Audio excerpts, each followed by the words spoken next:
video perkenalan, dan sekarang di video ini yaitu kita akan membahas materi yaitu tentang keterlambatan berbicara pada tumbuh kembang anak. Yuk, mari kita simak. Yaitu satu tahapan perkembangan manusia yaitu dimulai dari sejak bayi hingga bayi tersebut berbicara. Tahapan ini merupakan salah satu bagian yang harus diperhatikan sejak dini oleh orang tua karena dapat dijadikan acuan untuk salah satu mengetahui adakah atau tidaknya anak tersebut mengalami keterlambatan berbicara. Berbicara juga suatu bentuk bahasa yang menggunakan artikulasi ataupun kata-kata yang dalam menyampaikan maksud tertentu. Berbicara juga salah satu keterampilan komunikasi yang memiliki arti terhadap bunyi yang ia hasilkan. Seiring bertambahnya usia seorang anak, mungkin terlihat pula perkembangan kemampuan berbicara pada anak tersebut. Kemampuan berbicara ini dapat dimiliki.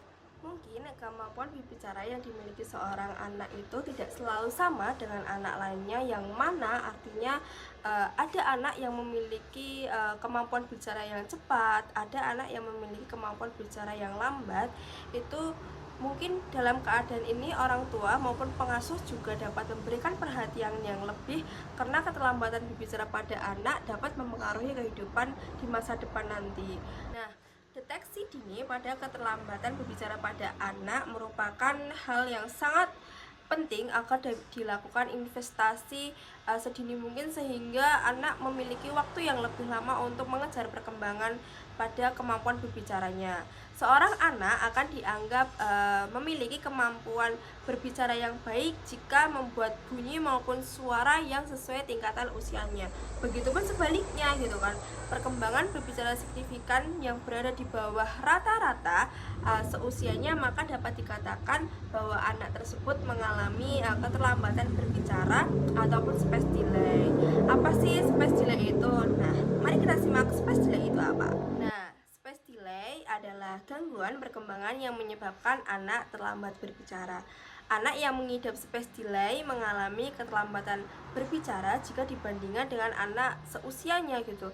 Speech delay terjadi jika anak belum mampu ataupun belum mencapai kemampuan berbahasa yang baik, walaupun dari segi usianya seharusnya mereka sudah bisa berbicara seperti itu. Nah, pada kondisi ini mungkin anak dapat mengalami kesulitan memahami orang lain maupun dirinya sendiri. Anak yang mengalami speech delay maupun keterlambatan berbicara dapat dideteksi berdasarkan kemampuan berbicaranya yang lebih lambat dari teman-temannya. Contoh ciri khasnya yaitu anak yang mengalami speech delay maupun keterlambatan berbicara ini adalah cenderung anak yang mengucapkan kata-kata yang tidak jelas maupun tepat gitu, sehingga menyebabkan miskomunikasi antara anak dan orang lain, serta kecenderungannya anak hanya memberikan respon nonverbal terhadap stimulus yang diberikan.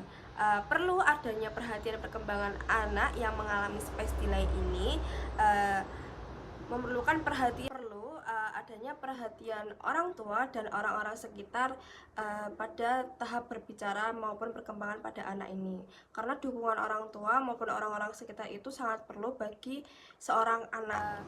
Umur berapa sih anak akan mengalami keterlambatan berbicara? Yaitu simak selanjutnya. Adapun beberapa parameter yang dapat dijadikan acuan untuk mengamati apakah anak tersebut mengalami speech delay ataupun keterlambatan berbicara, yaitu yang pertama pada anak usia 2 tahun, yaitu dengan ketidakmampuannya untuk mengucapkan perkataan minimal 25 kata atau tidak mampu menyebutkan nama-nama dengan benar. Yaitu yang kedua ada pada anak usia 2,5 tahun, yaitu dengan ketidakmampuannya untuk menggunakan frasa 2 kata ataupun kombinasi kata benda, atau juga tidak mampu menyebutkan nama anggota badan dengan benar. Yang ketiga ada pada usia 3 tahun, yaitu tidak mampu menggunakan 200 kata maupun cenderung sulit untuk memahami ucapannya gitu. Jadi tidak mampu meminta sesuatu dengan nama atau tidak mampu menyusun sebuah kalimat yang lebih spesifik ketika meminta sesuatu maupun ketika meminta barang gitu. Nah, yang terakhir pada usia di atas 3 tahun, yaitu tidak dapat meneripkan atau mengucapkan kata-kata yang sebelumnya sudah dipelajari maupun tidak mampu menyebutkan nama lengkapnya sendiri gitu. Faktor penyebab apa saja sih anak mengalami keterlambatan berbicara itu? Yang pertama, kondisi medis anak ketika pada masa kandungan maupun lahir. Yang kedua, memiliki riwayat kejang, trauma kepala, dan radang otak. Yang ketiga, masalah pada pendengaran seorang anak. Yang keempat, yaitu gangguan fungsi otomotor dan struktur mulutnya. Yang kelima, yaitu autisme. Yang keenam, yaitu ada riwayat keluarga. Yang ketujuh, mungkin ada kurangnya stimulus. Dan yang terakhir, yaitu terlalu banyak bermain gadget. Nah, yang selanjutnya ada tanda dan gejala pada keterlambatan berbicara pada anak, yaitu ada 1. Sulit merespon saat diajak bicara. Dan kedua, jarang menirukan perkataan orang lain. Yang ketiga, sulit menyebutkan nama-nama benda di rumah. Yang keempat, lebih sering menunjukkan gestur tubuh daripada berbicara meminta sesuatu. Yang kelima, menghindari kontak mata. Untuk selanjutnya yaitu ada contoh kasus terhadap anak yang mengalami keterlambatan berbicara, yaitu ada anak laki-laki yang berusia 3 tahun bernama Andi. Andi memiliki kesulitan untuk berbicara dan komunikasi.